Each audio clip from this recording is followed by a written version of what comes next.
Hello students, welcome to my channel. In this video, we'll be starting with chapter 5 of class 11th computer science, and we'll be discussing about the Python programming language. So we have studied the basics of computer science in the previous chapters, in the previous videos, and today we'll be getting started with Python.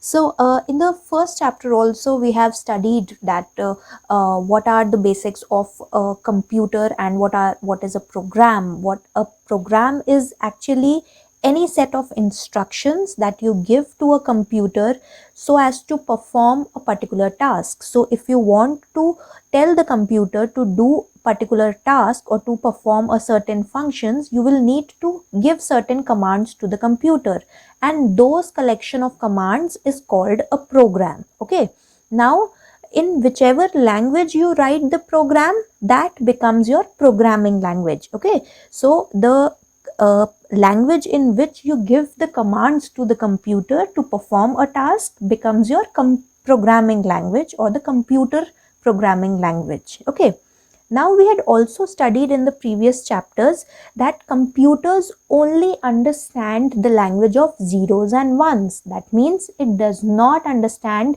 any other digit, it does not understand any alphabet. It only understands two values, which is 0 and 1, and the combinations of these values. And this language of zeros and ones is known as the binary language or even the machine language.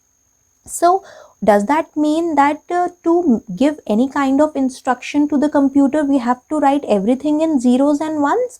No. This fact was realized by scientists, and since everyone knows that it is very difficult for humans to understand and write each and every instruction in the form of zeros and ones, therefore machine language was not used to write programs or to give commands to the computer, and this led to the invention or the creation of high level language. Now what do we mean by high level language?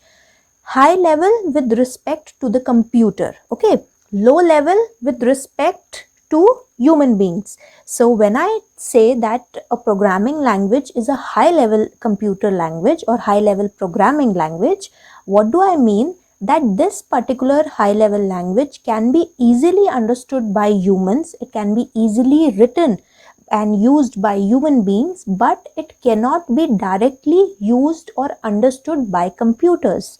Now you realize that computers understand machine language, which is a low level language, okay, and humans understand and write in high level language. So it is a classic example that someone is speaking German and you are speaking English.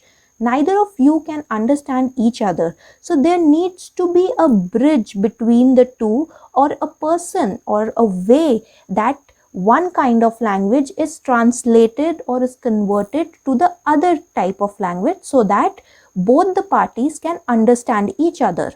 Therefore, similarly, to allow computers to understand what the humans have told or what the humans want to do with the instructions they have specified in high level language, there are two kinds of you can say programs, or there are two kinds of libraries, a set of programs which you call as compiler or interpreter. Okay, so humans write their code in high level languages like Java, like Python, like C, C++, but these are high level because they are English like languages and computers do not understand it. So any code that is written in a high level language is known as the source code, and the source code needs to be converted into computer language, that means in the form of zeros and ones, using certain programs which are known as compilers and interpreters. So what is a compiler or an interpreter? Both these kinds of programs do act as a bridge between humans and computers, and they convert the source code, which is the set of instruction that is written in high level language, into the machine code, which is the kind of language that is understood by the computer. Okay, so what is the process of giving instructions to the computer? as humans, we write our source code, which is in high level language. Then we use compiler or interpreter that converts that high level language into the language of the computers, which is the machine code. Okay. Now, certain languages, certain programming languages are converted into machine code using compilers, and certain other languages are converted into machine code using interpreter. Now, these two are two different kinds of programs. Okay, although they perform the same function, but they do the same function in different ways. That means both these the compiler and the interpreter performs the same function, but they have a different style of doing that function. Okay.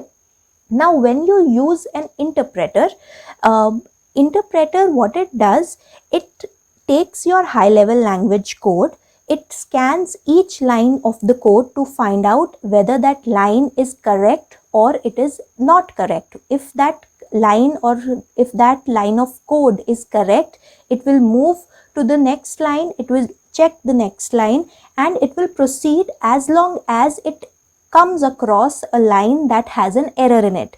And whenever the interpreter finds an error, it stops right there and it displays the error to the human, to the user, to the coder. Okay, so interpreter converts high level language program to the machine code line by line by scanning the entire program statement by statement. Okay, on the contrary, compiler, what it does, it takes the complete high level language code, it scans the complete code, finds out all the errors that are present in that program, and after scanning the complete code, it displays all the errors together. Okay, so compiler is also converting high level code into machine code, but what it does, it accepts the entire program, converts all the lines, checks all the lines, and displays all the errors together, and it ends only when it has scanned the entire program. On the contrary, interpreter will stop at the line where it encounters an error, or if the entire code is correct, it will stop at the last line of the code. Okay, now in this paper or in this subject, class 11 computer science, we will be studying a high level language which is known as Python, and Python uses an interpreter to convert, an interpreter is required to convert the Python high level language into the machine code. So if somebody asks you, Python is an interpreted language, it is not a compiled language. Okay. Now, there are certain features of Python that have made it so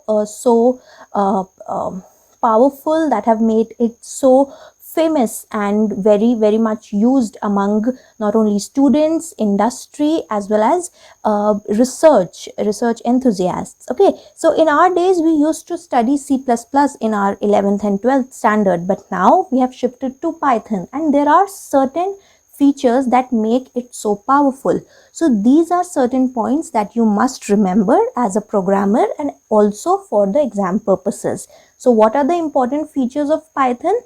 First, it is a free and open source high level language. Now, what does this mean? I have already explained what is a high level language. It is free to use. That means you need not pay anything to use the Python language, to write codes in the Python language, and it is open source. Open source means that the source code of Python is completely available to the general audience. Okay, so what do I mean by the source code of Python? See, whenever there is a high level language, the entire language, the rules of that language, different functions or different functionalities that are provided by that language are written somewhere. They are written in the form of code. So if a language is giving you the functionality of finding out a length of an array or the length of a string, then how that function, the length function, is going to work, that code is written somewhere. Similarly, all the source code of a language is made freely available to the audience, to general public, free of cost. Okay, and anybody can see it, anybody can comment on it, and sometimes anybody can even contribute to the development of that language. So in the case of Python, it is free and open source. Second, it is a case sensitive language. Now, what do we mean by case sensitive? That if you write something like ABC and if you write something like capital ABC, now these two are completely different values. Okay, these are completely different variables. We'll be learning about the details of variables and identifiers later. So every whether uppercase and lowercase, both these are considered very seriously and you cannot use them interchangeably, okay, in case of alphabets or characters. Third point, and a very important point, is Python is portable and platform independent. So here in the term, when I say platform, I mean the operating system. So whenever you write a Python code, you can directly use that code on any kind of operating system. It will not matter whether you are running that code right now on a Windows system, then you use that code on a Mac, or even if you switch to any other Unix or similar platform. Okay, so you can use the Python code that is written on any platform, on any other platform, and it is not machine dependent. Okay, so coming to the fourth point, Python, one of the most and the biggest reasons of why Python is so popular is that it provides a rich set of predefined functions. There are so many libraries, there are so many predefined functions. Predefined means you just have to call a particular function and its functionality is already written. You need not worry how that particular task will be performed. There is a task, say XYZ, and very common task, any task, you can call any task, you would definitely find a library for that in Python. So from small tasks, very generic, to finding the length, concatenating strings, and to bigger tasks like creating data frames and machine learning, deep learning, anything and everything is such functionalities are defined in certain libraries of Python. Math functionality, math calculation, plotting, graphs, everything, and you name it, and you'll see that even if a particular functionality does not exist right now, in near future somebody would contribute to the Python language by adding that functionality. So this is one of the most important features of Python, that it has a large variety of functions, of functionalities that have already been provided in that language, and it becomes very easy to use. So if you take the advice of programmers that are much older to you in age, they'll definitely say that Python, when you start coding in Python, you need not write much, and that may be a good point, that may be a bad point, because since everything is pre-written, it is pre-provided, you don't learn much, but it is very, very good for naive users. Okay, so it has both boons and banes. Now coming to the last point, and again this is a point that is very important for a developer. Python uses indentation instead of braces. If you're coming from a C++ background, you know that every block of a statement or a set of statements starts and ends with a curly brace or a semicolon. But Python does not use anything like that. It uses indentation. That means the level, if this is your page or this is your screen, if you are starting your line from here or you are starting from your line leaving certain spaces, the level of indentation, how many spaces you are leaving, that will define the loops, that will define the starting and ending, and that is why it is very important to indent your code. We'll be looking into it in the upcoming videos. As of now, these are the most important features of Python, and from the next video we'll be learning about how you can start coding in Python using different integrated development environments in different interactive and script modes. So stay tuned to this series. You'll be learning a lot, you'll be having a lot of fun. Let us know which specific topic you want to learn in future. We'll get back to you.